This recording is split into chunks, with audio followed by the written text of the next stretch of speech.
پرانی حویلی کی محبت، آخری قسط نمبر 7۔ تحریر عمیر راجپوت۔ میری چیخ نکلنے کو تھی، میں نے جلدی سے منہ پر ہاتھ رکھ لیا۔ پیچھے مڑا تو ایک سونم باہر سفید لہنگے میں موجود تھی۔ میرا سر چکرا گیا تھا۔ وہ مسلسل بولے جا رہی تھی، میں آہستہ آہستہ اس سے دور ہٹ رہا تھا۔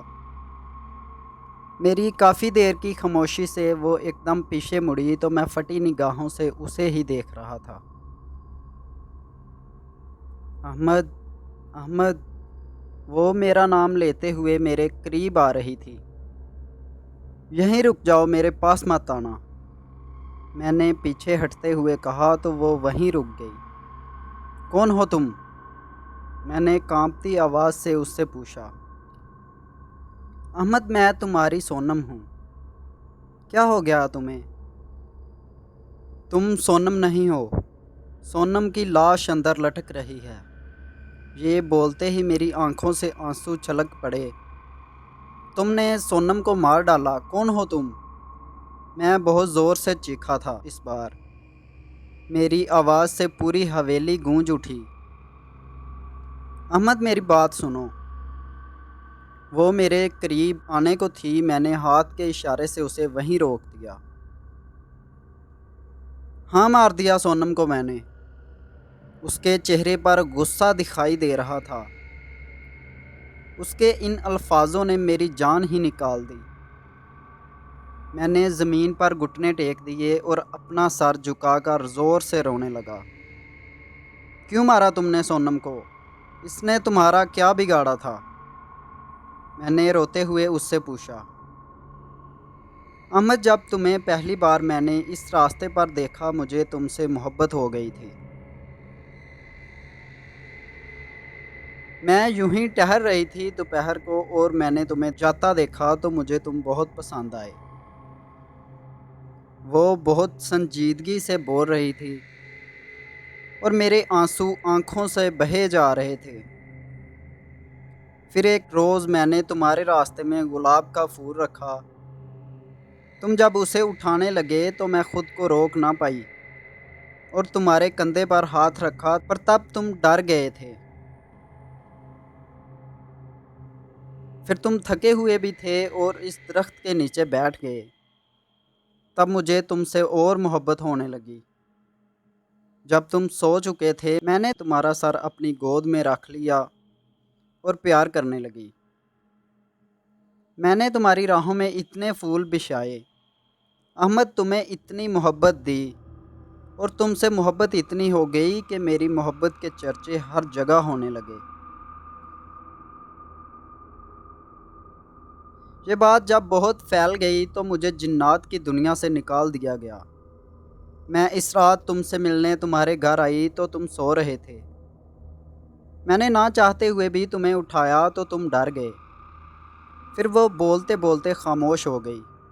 میں پھٹی نگاہوں سے اسے دیکھ رہا تھا۔ تم نے سونم کو کیوں مارا؟ میں نے چیخ کر کہا۔ وہ میری محبت کے درمیان آ گئی تھی، جو میں بالکل برداشت نہیں کر سکتی تھی۔ تم دونوں جب یہاں بیٹھ کر بات کرتے تھے میرے سینے پر خنجر چلتے تھے۔ میں یہ سب برداشت نہیں کر سکتی تھی۔ میں نے تمہارا روپ لیا اور اسے مار ڈالا۔ تم کون ہو؟ تمہارا اصلی روپ کیا ہے؟ میں نے اس کی طرف دیکھتے ہوئے کہا۔ احمد، اگر میں اصلی روپ میں آئی تو تم ڈر جاؤ گے۔ جب تمہیں پتہ بھی تھا کہ میں تم سے ڈر جاؤں گا تو تم نے پھر بھی میری سونم کو مار ڈالا۔ میری آنکھوں میں پھر سے آنسو آنے لگے۔ میں اپنے ہاتھ زمین پر مار رہا تھا، کوئی کانچ کا ٹکڑا میرے ہاتھ میں لگنے سے خون بہنے لگا۔ خون دیکھتے ہی وہ ایک دم میری طرف لپکی۔ احمد، وہیں رک جاؤ، پاس آنے کی ضرورت نہیں، میں نے زمین سے اٹھتے ہوئے کہا اور الٹے پاؤں حویلی سے باہر جانے لگا۔ میں تم سے بدلہ ضرور لوں گا، تم نے میری زندگی برباد کی ہے، اتنا کہتے ہوئے میں حویلی سے باہر نکل آیا۔ میرے ہاتھ سے خون مسلسل جاری تھا اور میں رو رہا تھا۔ سارا راستہ روتے روتے کٹ گیا۔ گھر پہنچتے ہی امی نے ہاتھ سے خون بہتا ہوا دیکھا تو ایک دم میری طرف بھاگی۔ احمد، یہ کیسے ہوا؟ میری سرخ آنکھیں بتا رہی تھیں میں بہت رویا ہوں۔ کچھ نہیں، بس چوٹ لگی ہے۔ میں ہاتھ پر پٹی باندھتے ہی اپنے کمرے میں جا کر پھر سے رونے لگا۔ میرا سب کچھ چھن گیا۔ مجھے سونم سے بہت محبت ہو گئی تھی، اس ظالم نے اسے بھی مار ڈالا۔ رو رو کر تھک چکا تھا، میرے اندر بدلے کی آگ جل رہی تھی۔ میں نے اس سے بدلہ لینے کا فیصلہ کیا۔ اگلے ہی روز میں کالج کی بجائے ایک کتب خانے پر جا پہنچا۔ وہاں پر جنات کی بہت ساری کتابیں پڑھی تھیں۔ ہر کتاب میں ایک الگ سا طریقہ موجود تھا۔ میں ساری کتابیں پڑھ رہا تھا، پھر ایک کتاب مجھے ملی جس میں اس سے بدلہ لینے کا بہت اچھا طریقہ موجود تھا۔ میں نے وہ کتاب خرید کر بیگ میں ڈالی اور گھر کی جانب چل پڑا۔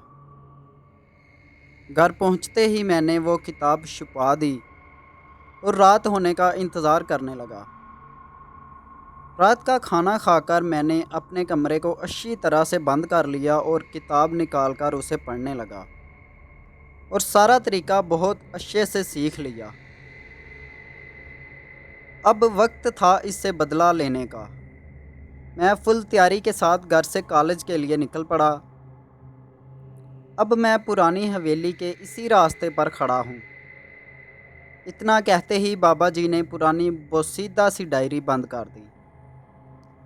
میں یہ کہانی سن رہا تھا، ایک دم چونکا۔ بابا جی آگے بھی سناؤ نا، پھر احمد نے کیا کیا؟ بابا جی کافی دیر خاموش رہے، پھر بولے۔ احمد جیسے ہی حویلی میں داخل ہوا وہ سونم کے روپ میں ہی بیٹھی تھی۔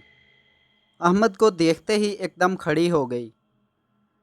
احمد، مجھے پتا تھا تم آؤ گے۔ احمد نے اسے غصے سے دیکھتے ہوئے کلمات پڑھنے شروع کر دیے جو رات بھر اس نے یاد کیے تھے۔ احمد کے کلمات پڑھتے ہی اس کے جسم میں آگ لگ گئی اور وہ ایک بہت خوفناک شکل اختیار کر گئی۔ احمد، مجھے معاف کر دو۔ احمد، مجھے معاف کر دو۔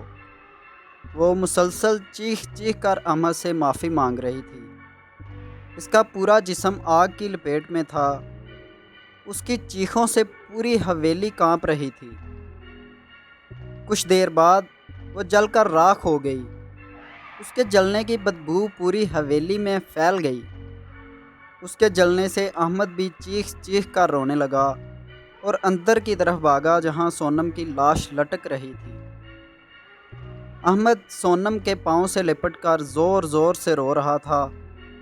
ایک دم جھٹکا کھا کر زمین پر گر گیا اور پرانی حویلی میں ہی احمد کی جان نکل گئی۔